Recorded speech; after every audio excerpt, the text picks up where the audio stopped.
everyone, welcome to your new week. I hope you guys are all doing well. So this week we're covering March 3rd to March 9th. I can't believe we're already in March, and by the end of this month it's going to be springtime, which is kind of cool, and the year is going by very, very fast.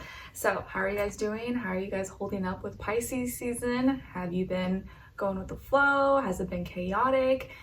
Maybe it has been going well, hopefully, for most of you. We will see as we go through week by week. The weather now has started to be a little bit bipolar, as you know, with mutable sign seasons. And in my birthday season, it's always kind of like that. Like one day it'll be like super sunny, and then the next day it'll start raining and it'll get super cold. And then yesterday it was like super windy. It's like kind of like bipolar, very up and down. But what's cool is that now I was able to start going on like more walks with Skylers because it wasn't like freezing outside as long as we're bundled up. And we started seeing some pairs of ducks that I'm assuming will probably give birth to new little ducklings in the springtime, which we always see little baby ducklings in the spring, which is really cute.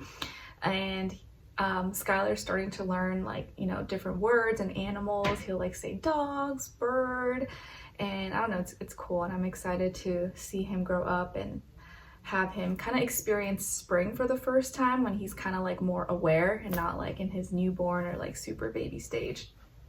I also just put in an order this week that you probably won't see until next week of new, like, more colorful, upbeat spring summer decorations, kind of. Well, not really that much, but just like a blanket, some pillowcase covers, and I got Skylar some new little spring summer outfits as well, and I'm excited. Just different vibe. But anyways, all right, so we're gonna go over the weekly astral energies for this week. And this week it's actually not that much going on, but we do have some changes here, so let's talk about it. Okay, so going into Monday, we have Mercury now going into Aries. So it's transitioning out of Pisces, mutable water, where it was not the best position for it. It was kind of like hard to communicate. There could be more misunderstandings when it was in Pisces because it feels like you're talking underwater, like, you know, it can be very difficult. But now it's transitioning into cardinal fire, Aries.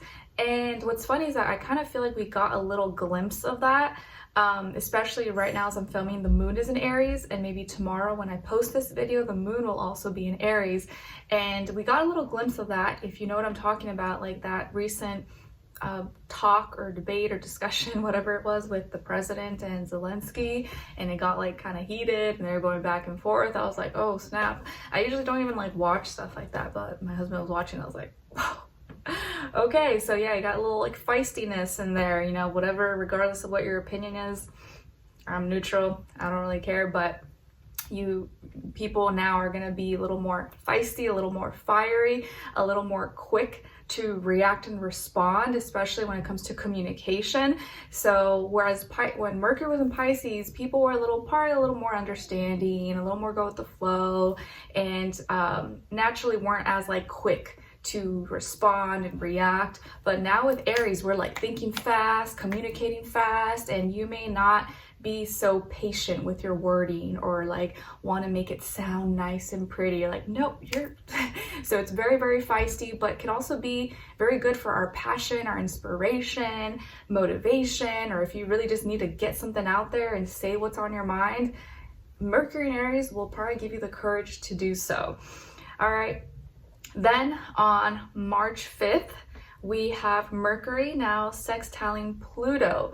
And we haven't had too much Pluto action going on, right? Because Pluto in Aquarius and Pisces right now energy, they don't really clash with each other. They're kind of like view them as neighbors, where, you know, Aquarius is right here, Pisces is right here. They know of each other. They're not really clashing. I mean, they can sometimes, but usually they don't. They just kind of like coexist right next to each other. So there hasn't been that much, you know, interaction with Pluto. But now with Aries energy starting to come into the mix, Aries likes Aquarius energy. They are friendly with each other. They're sextile, and so they can create opportunities with each other. You know, Aries likes Aquarius's rebelliousness and their uniqueness and individuality, and they do their own thing. And Aquarius probably appreciates Aries like bluntness and straightforwardness, and you know, kind of going on their own path and not really caring what others have to say. So both of them together are like hee hee hee, you know, like little buddies.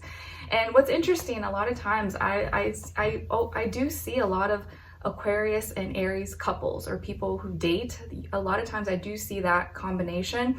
I also do see Aquarius and Pisces, Aquarius and Gemini, obviously, and Aquarius and Capricorn, probably because they have like Saturn.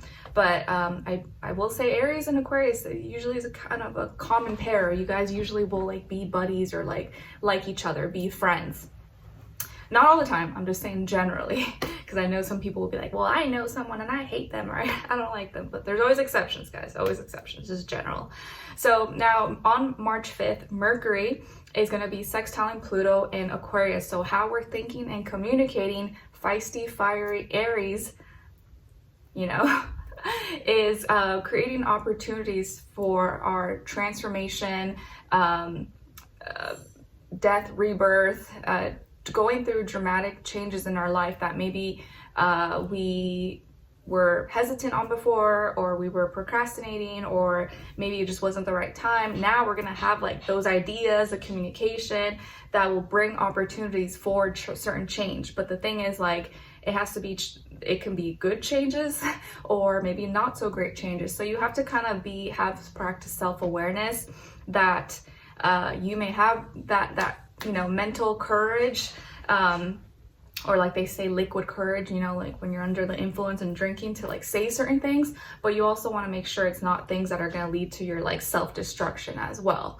So it's just something to keep in mind that, yeah, now naturally how we're thinking and communicating can bring certain changes in our life. That could be really good for some people, but maybe for others, you want to just be mindful of how you're thinking, how you're communicating, that you don't say something or put something into writing that you can't backtrack from, and then you're like, oh snap, maybe I shouldn't have said that, and now I can't take it back. Because naturally there will be a lot more opportunities outside in the air that can bring some changes in your life. Okay, all right, so you can use this alignment to your advantage in a positive way.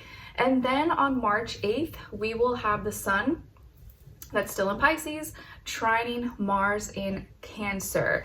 And let me double check, because I think on that day, on the 8th, yeah, so on Friday the 7th, Saturday the 8th, Sunday the 9th, the moon will be in Cancer. Well, on Sunday it'll be most of the day, and then after like 7 p.m. it'll go into Leo. So basically most of Friday, Saturday, Sunday, again, I'm like Eastern, US Eastern time. It might be a little bit different on your time zone.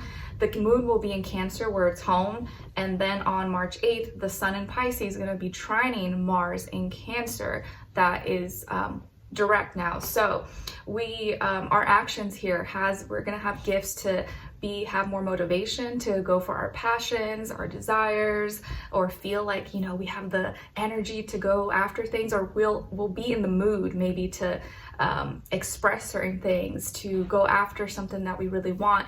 And where the moon is at, since it's going to be pretty much conjuncting Mars, basically how we're naturally internally in our world, how we are reacting and responding is going to be exactly what we're passionate about, and we're going to be acting out those things, or really have the gift to do those things that we feel connected to, that we want to do. So it can be a very maybe inspirational day, motivational day. You may, you know, feel like you want to go up and do a bunch of things, or stuff that you feel emotionally connected to, that resonates with you. But you know, not all trines or not all gifts are good gifts. So you want to make sure you're not being motivated to do something that's like not so good. But I think for most of us, you know, in real life, we're just normal people. This could be a really good day to get some work done, to do some cleaning up, connecting with people, get together with people that you love, or spend time with family, or just do something that makes you feel good, because that's where your energy is gonna be anyways. And you might want to really be like comfy and cozy. Like, I would not be surprised, like I mentioned earlier in the video, that you're like doing things around your house, your bedroom, decorating, or like, ooh, I want to make do some spring cleanup before spring comes, or get comfy and cozy. Like, you'll want to maybe do something centered around maybe home, family, or just something that you feel like very connected to emotionally. All right. And what else? Yeah, and I think that's all for this week. So not that much going on, but we are now getting a little taste of Aries energy that's coming into the mix for us this week. Yeah, and we also will have Venus retrograding this week, as we talked about that last week. So we have Venus in Aries, it's retrograding. Now we will have Mercury in Aries, which will go retrograde, not yet though, following week. And I think that's all the Aries energy for now, but you're gonna start to feel a little feistiness, sizzliness, Aries energy in the sky as we get closer to their season very soon. All right, so I hope you guys enjoyed this, and I'll see you in your weeklies. And thanks so much for your feedback. I think most of you, some comments I read, you liked or you enjoyed the monthlies and that individual format. So I'll probably continue to do it in that way for future monthlies. And I either will keep doing the mid-monthlies, or I might just not do the mid-monthlies and just do a weeklies instead. But we'll see. I'll always just pick either or. All right, so I'll see you guys next time. Take care. Wishing you all the best. Bye.